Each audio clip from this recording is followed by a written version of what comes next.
नमस्कार, मेरा नाम है सुमित पांडे। आप लोगों का सोल पाथ की योगा क्लास में बहुत बहुत स्वागत है।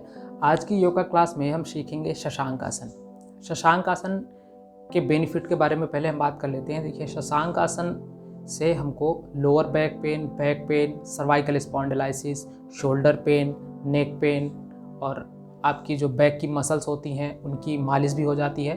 तो इस तरह काफ़ी सारे इसके फ़ायदे हैं। जो लोग ऑफिशियल वर्क करते हैं, लंबे टाइम तक उनको सिटिंग जो है बैठ करके जॉब करना होता है, तो ऐसे लोगों के लिए ये आसन बहुत ही फ़ायदेमंद है।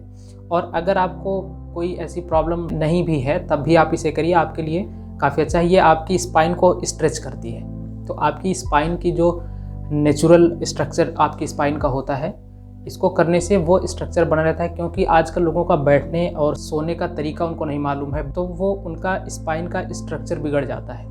इस वजह से ये सारी प्रॉब्लम्स आ रही हैं। तो इस आसन को अगर आप करते रहेंगे तो आपका जो नेचुरल स्पाइन का स्ट्रक्चर है वो मेंटेन रहेगा। सबसे अच्छी बात इस आसन को करने से यही है। तो चलिए, हम बहुत ज़्यादा टाइम वेस्ट नहीं करेंगे, इस आसन को शुरू करते हैं। हाँ, एक बात और, लोग जो है इसे कई नामों से बुलाते हैं। कुछ लोग इसको शशांक आसन भी बोलते हैं, कुछ लोग शशकासन बोलते हैं, कुछ लोग इसको फ्रॉग पोज भी बोलते हैं। तो आप नाम पर मत जाइएगा, क्योंकि इसको अलग अलग नामों के पीछे अलग अलग कहानियाँ हैं। तो उस चक्कर में हम नहीं पड़ेंगे। अगर उसकी हम बात करेंगे तो वीडियो काफ़ी लंबा हो जाएगा। सिर्फ आपको इसके आसन की पोस्चर को देखना है कि आपका आसन का जो पोस्चर बन रहा है वो सही पोस्चर है कि नहीं। उसे आप जब मैं बताऊंगा तो फॉलो कीजिएगा। और आपको ब्रीद इन कहाँ पर करना है और ब्रीद आउट कहाँ पर करना है, इस चीज़ को आप फॉलो कीजिएगा। बस यही मेन चीज़ है किसी भी आसन के लिए। सबसे ज़रूरी चीज़ यही है आपके लिए जानना, उसके नाम के पीछे मत जाइए। तो चलिए हम वीडियो को शुरू करते हैं। सबसे पहले हमें शशांक आसन में जाने के लिए सबसे पहले हम वज्रासन में आ जाते हैं। वज्रासन पोजीशन के लिए पहले हम दंडासन में बैठते हैं। यह है दंडासन पोजीशन। दंडासन में आपका दोनों पैर सीधा होता है आगे की तरफ। आपकी स्पाइन, आपका नेक और आपका हेड अलाइन होना चाहिए, एक लाइन में होना चाहिए। फिर हम अपने राइट पैर को फोल्ड करते हुए अपने राइट हिप के नीचे रखेंगे और आपका टो जो है, आपका अंगूठा अंदर की तरफ होना चाहिए और आपका जो एंकल है, आपका एडी है, वो बाहर की तरफ होना चाहिए। इसी तरह से हम दूसरे पैर को भी करेंगे। जब दोनों पैर पीछे आपके चले जाते हैं उस समय आपको ये ध्यान देना है, आपके दोनों पैर के अंगूठे, दोनों टोज आपस में जुड़े हुए होने चाहिए और आपकी थाइज आपस में जुड़ी होनी चाहिए। मैं पीछे का आपको एक बार पोस्चर दिखा देता हूँ।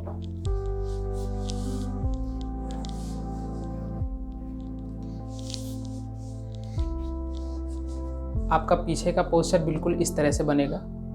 ये देखिए, आपके दोनों अंगूठे इस तरह से जुटे हुए होने चाहिए। आपकी दोनों एड़ियाँ पैर की ये बाहर की तरफ होनी चाहिए और आप इस तरह से बैठेंगे। ये है आपकी वज्रासन पोजीशन। तो वज्रासन पोजीशन में इसके अलावा आपकी स्पाइन बिल्कुल अलाइन होनी चाहिए, सीधी होनी चाहिए। आपका नेक, हेड और स्पाइन एक सीध में होना चाहिए। कुछ लोग क्या करते हैं, अलाइन करने के चक्कर में बिल्कुल बहुत अकड़ करके बैठ जाते हैं, वो भी ठीक नहीं है। बिल्कुल कंफर्ट जोन में रहना है, अपने बॉडी को ढीला छोड़ना है और स्पाइन को सीधा रखना है। बस सिर्फ ये ध्यान देना है। इस पोजीशन में बैठने के बाद ये है हमारी वज्रासन पोजीशन। अब हम आएंगे शशांक आसन पोजीशन के लिए। शशांक आसन के लिए हम अपने दोनों पैर के दोनों घुटनों को ओपन करेंगे। जितना आप कर सकते हैं, आपके लिए जितना पॉसिबल है उतना ही करें, बहुत ज़्यादा नहीं करना है, बहुत ज़्यादा एफर्ट नहीं डालना है। उसके बाद अपने दोनों हाथों को ऊपर उठाते हुए सांस भरते हुए ऊपर उठाएंगे, ब्रीद इन करते हुए। स्पाइन यहाँ पर आपकी सीधी होनी चाहिए। स्पाइन, नेक और आपका हेड, तीनों चीज़ें सीधी होनी चाहिए। आपकी ये हाथ की उंगलियाँ, ये देखिए, ये खुली हुई होनी चाहिए। फिर अपने हाथों को धीरे से नीचे रखेंगे और ब्रीद आउट करते हुए धीरे धीरे, स्लोली अपने स्पाइन को जितना आप स्ट्रेच कर सकते हैं अपनी क्षमता अनुसार उतना स्ट्रेच करें। और यहाँ पर आप अपनी चिन भी रख सकते हैं और आप अपना फोरहेड भी रख सकते हैं, जिसमें आप कंफर्ट हैं वही करें।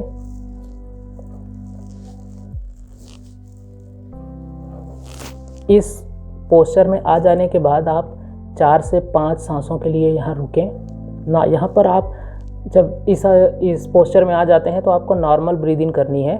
आप नॉर्मल ब्रीद करते रहें और इस पोस्चर में आप 4 से 5 सांसों के लिए रुकें। उसके बाद फिर से सांस भरते हुए धीरे धीरे ब्रीद इन करते हुए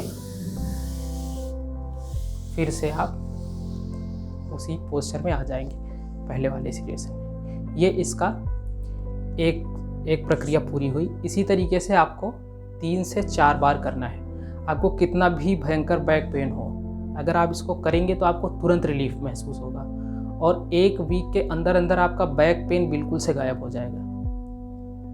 क्योंकि इस चीज़ को मैंने खुद रियलाइज़ किया है कि जब मैं स्टडी करता था तो स्टडी के टाइम पर मुझे बहुत ज़्यादा बैक पेन होता था, क्योंकि मेरा भी बैठने का पोस्चर सही नहीं होता था। तो उस चक्कर में मुझे भी बहुत ज़्यादा प्रॉब्लम्स होती थी। तो मैंने इस चीज़ को ट्राई किया, तो ट्राई करने के बाद मेरा काफ़ी हद तक रिकवर हो गया। अब बिल्कुल बैक पेन मुझे होता ही नहीं है। तो इस चीज़ को आप करके देखिए, आपको बहुत फ़ायदा होगा। और अगर आपको प्रॉब्लम होती है, कुछ लोग ये वज्रासन पोजीशन में या इस तरीके से अपना घुटना फोल्ड करके नहीं कर पाते हैं इस आसन को, तो अगर आपको ऐसी प्रॉब्लम हो रही है तो इसके लिए मैं इसका थोड़ा सा मॉडिफाइड वर्जन आपको बता देता हूँ। उत्तान शीर्षासन बोलते हैं उसको। बिल्कुल इस तरह से आ जाएंगे अपने घुटने पर और ये आपके दोनों हाथों की, ये देखिए दोनों हाथ आपके जो आपकी कलाई है, दोनों हाथों की रिस्ट आपकी जो है वो आपकी शोल्डर के डिस्टेंस पे ओपन होनी चाहिए। जितना आपका शोल्डर है उतने ही डिस्टेंस पे ओपन होंगी। और आपके दोनों पैर के घुटने वो आपके हिप डिस्टेंस पे ओपन होंगे और आपके पैर के पीछे के पंजे जो हैं वो बाहर की तरफ खुले हुए रहेंगे।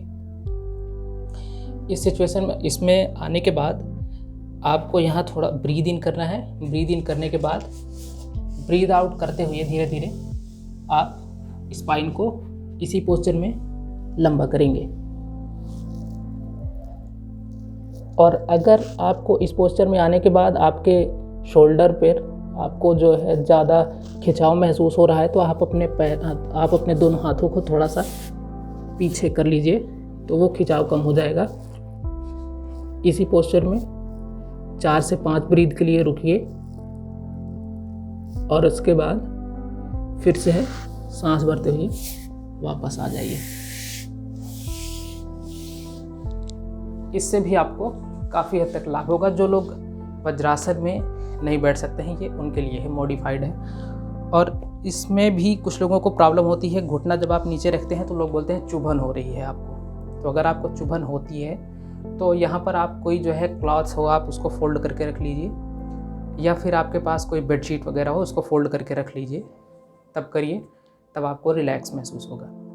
यहाँ पर मैंने आप लोगों से बोला था कि मैं आप लोगों को शशांक आसन बताऊँगा, लेकिन उसके साथ साथ मैंने आपको वज्रासन, शशांक आसन और उत्तान शीर्षासन तीनों चीज़ें आपको बता दी हैं। तो आप जिसमें आप कंफर्ट रहते हैं उस चीज़ को आप ट्राई करिए। और मेरा वीडियो आप लोगों को कैसा लगा इसको ज़रूर बताइएगा। और आप लोग इसको अगर ट्राई करते हैं, ट्राई करने के बाद आपका एक्सपीरियंस कैसा रहा, आपको कितना रिलीफ महसूस हुआ, आप लोग हमें ज़रूर बताइएगा। तो अब फिर से हम अगले वीडियो में मिलेंगे, तब तक के लिए नमस्कार।